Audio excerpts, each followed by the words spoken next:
Assalamualaikum warahmatullahi wabarakatuh, teman-teman semuanya.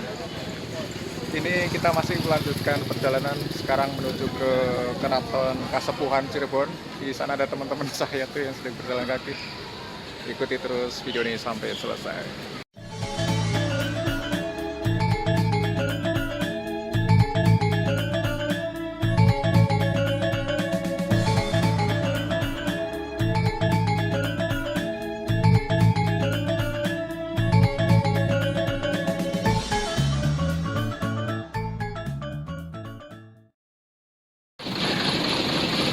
Tetap semangat ya teman-teman. Waduh, meskipun di tengah terik matahari.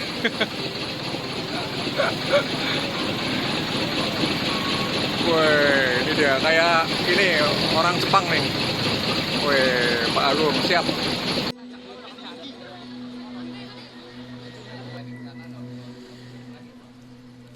Areanya aja 15, area dengan museum 20, area museum dalam agung semua lokasi 25. Oh, gitu. Iya, iya. Bisa milih ya berarti ya. Bisa milih. Biasanya Ya, kita nggak menentukan sih. Anak di bawah 1 tahun kan Bu ya? Oh, nah 12. Sebentar. Yang 25.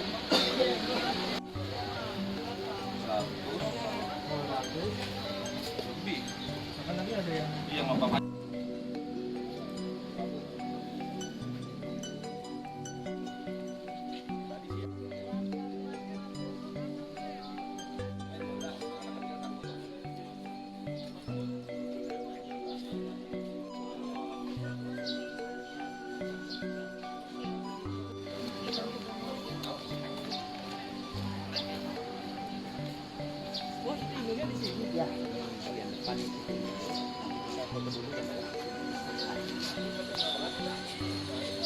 Ini ya Pak ya.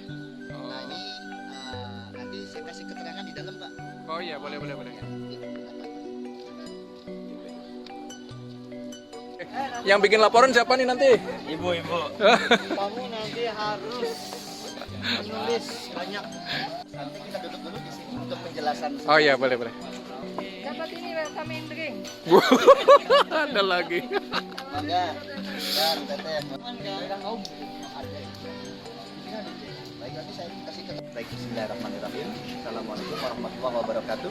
Waalaikumsalam. Pertama-tama saya ucapkan selamat datang ya, selamat bertemu bersama. Oh, itu Om Yusuf Ikutan. Di Keraton Kasepuhan Cirebon. Alhamdulillah keluarga dari Jakarta berkunjung ke keraton.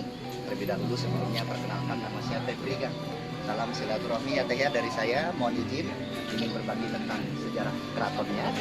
Jadi di Cirebon ini ada 3 keraton, Ibu. Ini namanya Keraton Kasepuhan. Kemudian 500 meter jaraknya dari sini itu Keraton Kanoman yang di Pasar Kanoman. Satu lagi ada Keraton Kacirbonan. Nah sejarah awal dulu sebelum disebut Keraton Kasepuhan ini dinamakan Keraton Pakungwati, yang mana letak keratonnya di sebelah timur. Nanti kita ke sana. Nah Keraton Pakungwati ini dibangun oleh putra mahkota Pajajaran, putranya Prabu Siliwangi. Ya, beliau bernama Pangeran Walangsungsang atau yang bergelar Pangeran Cakrabuana. Nah, Pangeran Walangsungsang ini membangun keraton dinamakan Keraton Pakungwati. Itu sebetulnya diambil dari nama putrinya Pangeran Walangsungsang itu sendiri yang bernama Ratu Ayu Pakungwati.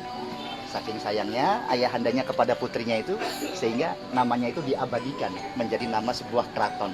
Pakung itu artinya udang, Pak. Wati perempuan, udang perempuan. Dan memang Cirebon ini banyak yang dihasilkan dari hasil laut, Pak. Sampai sekarang dikenal dengan kota udang. Keraton Pakungwati ini didirikan pada tahun 1430 Masehi. Kemudian putrinya Pangeran Walangsungsang, Ratu Ayu Pakungwati ini dinikah oleh Sunan Gunung Jati. Kalau Sunan Gunung Jati ini kalau dari garis ayah, beliau itu darah Arab, Pak. Mesir, ayahandanya ini dari Mesir. Beliau Sultan Mesir bernama Syarif Abdullah. Tapi kalau dari garis ibu, itu putri Nyimas Rara Santang. Nah, kemudian di tahun 1479, karena usia Pangeran Walangsungsang sudah berusia lanjut, akhirnya kedudukannya itu diserahkan kepada Sunan Gunung Jati. Dan mulai sejak itu, 1479 ini Sunan Gunung Jati beliau dinobatkan menjadi pimpinan atau kepala negara di Cirebon, dan beliau bersemayam di Keraton Pakungwati. Dan mulai sejak ini dengan kepemimpinan Sunan Gunung Jati ini, Cirebon mengalami masa keemasan, masa kejayaan. Cirebon menjadi pusat pengembangan agama Islam. Kemudian setelah di era Sunan Gunung Jati wafat, itu masuk era Panembahan Ratu. Dan era Panembahan Ratu ini ada 2 periode, Panembahan Ratu Pakumbati yang pertama dan Panembahan Ratu Pakumbati yang kedua. Setelah di eranya Panembahan Ratu Pakumbati yang kedua, akibat adanya campur tangan Belanda Bu pada masa itu, dengan politik adu dombanya, itu terpecah jadi 2 kesultanan, didirikan Keraton Kanoman. Tahun 1678 berdiri Keraton Kanoman, dan mulai sejak berdirinya Keraton Kanoman, maka di sini lebih dikenal dengan sebutan Keraton Kasepuhan. Ya, Kak itu nama tempat, sepuh diambil dari bahasa Jawa, artinya tempat yang tua di sini. Dan sekarang ini Keraton Kasepuhan ini dipimpin oleh Sultan Sepuh yang ke-15 yang sekarang bertahta. Beliau bernama Pangeran Raja Adipati Lukman Zulkaidin SHMKN. Sekarang kita berada di bagian depan keraton, seperti di keraton-keraton lain, itu seperti di Jogja, Solo. Itu pasti bagian depannya ada namanya Siti Inggil. Jadi Siti itu memiliki arti tanah, Inggil tinggi, lemah dubur dari bahasa Jawa. Karena letak posisinya ini paling tinggi. Dan di Siti Inggil ini ada 5 bangunan yang disebut mande. Mande itu sejenis pendopo, balai tanpa dinding, bangunannya tanpa dinding semua. Itu diantaranya yang di depan, ya. Ini dinamakan Mande Palang Semirang. Dulu tempat duduknya khusus raja di situ, beserta keluarga menyaksikan acara yang digelar di alun-alun. Kalau kita lihat dari segi bangunan, meskipun mengandung unsur budaya, dan filosofi-filosofi ajaran-ajaran Islam, seperti kita lihat di Mande Palang Semirang. Kalau kita hitung itu, tiang-tiangnya semuanya itu ada 20 tiang. Dan 20 tiang ini melambangkan 20 sifat wajib Allah, wujud tidak bakal mu'ala makhluk awadisi dan seterusnya. Kalau di bagian tengahnya itu ada 6 tiang berukir, 3 tiang di atas, 3 tiang di bawah. 6 tiang berukir itu melambangkan wujud iman. Ya, ini tempat duduknya Sultan beserta keluarga di Mande Palang Semirang. Dan sebelah kiri itu ada Mande Pandawa 5, dulu tempat duduknya pejabat pengawal pribadi Sultan. Mande berjumlah 5 tiang, melambangkan rukun Islam. Ya. Nah, ada yang paling kecil kan. Ini ada Mande Semar Kinandung, tempat duduknya penasihat Sultan, berjumlah 2 tiang, melambangkan 2 kalimat syahadat, syahadatain, syahadat tauhid dan syahadat rasul.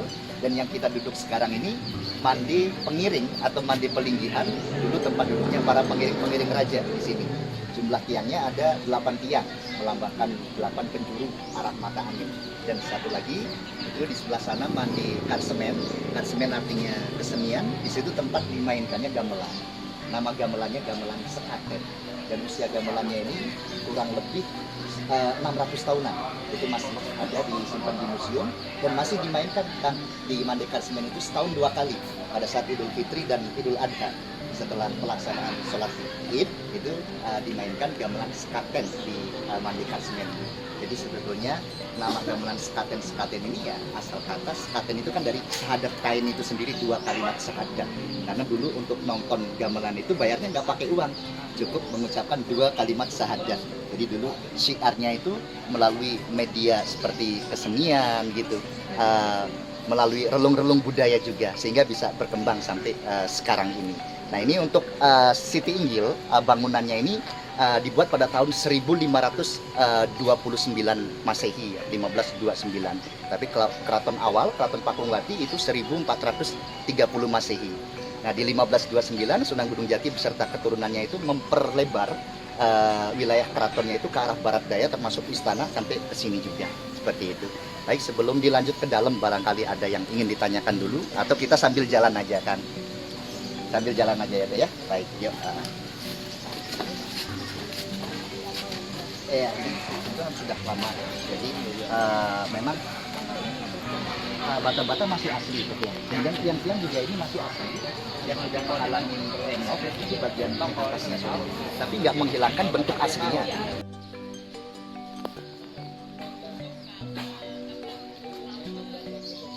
Nah ini ada peninggalan budaya Hindu teh. Ini batu Lingga Yoni. Batu Lingga Yoni ini batu yang melambangkan Adam Hawa, laki perempuan. Itu lingga yang ini. Ya, ini sebagai simbol kan, ya. Simbol kehidupan turun-temurun dan juga merupakan simbol kesuburan dunia. Ya, jadi nama Cirebon ini sebetulnya Ci itu dari bahasa Sunda cair, gitu ya. Air. Rebon itu udang kecil-kecil gitu. Ya, nah udang kecil-kecil dulu ya ini kayak semacam alat ya ataupun buat tempat tumbuk padi atau membuat makanan khas Cirebon. Udang kecil-kecil itu ditumbuk teh. Nah, dari tumbukan udang kecil-kecil itu keluar airnya dan airnya itu dijadiin petis, kemudian ampas dibikin terasi gitu. Nah, selain simbol kehidupan turun-temurun dan juga itu merupakan simbol kesuburan duniawi. Seperti itu ya, batu Linggayoni peninggalan budaya Hindu. Gitu.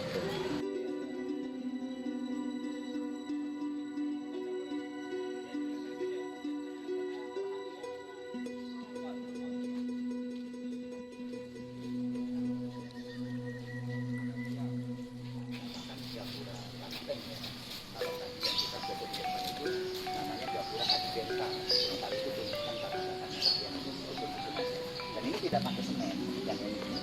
Nah, jadi perekatnya dulu itu masih menggunakan getah-getah pohon, masih alami. Ya. Nah, dinamakan gapura banteng. Ini di kaki kanan dan kiri gapura itu terdapat bentuk bantengnya nih Pak. Ini ada gambar banteng. Lagi. 1, 2. Merupakan simbol ya, simbol keberanian dan kekuatan para aparatur yang gagah berani dan juga ini menunjukkan tahun pembuatannya pada masa itu. Jadi kalau zaman dulu untuk menunjukkan angka tahun pembuatannya itu ditandai dengan tahun yang dinamakan tahun Candra Sangkala. Dan ini bunyi tahun Candra Sangkalanya itu Kuta Bata Kinata Banteng. Jadi Kuta itu memiliki arti 1, Bata 5, Kinata 4, Bantengnya 1. Tapi dibacanya dari belakang di Bali 1451 Saka. Kalau di tahun Saka. Tapi kalau di tahun Masehi itu 1529 Masehi pembuatannya. Banteng simbol keberanian dan kekuatan aparatur keraton yang gagah berani.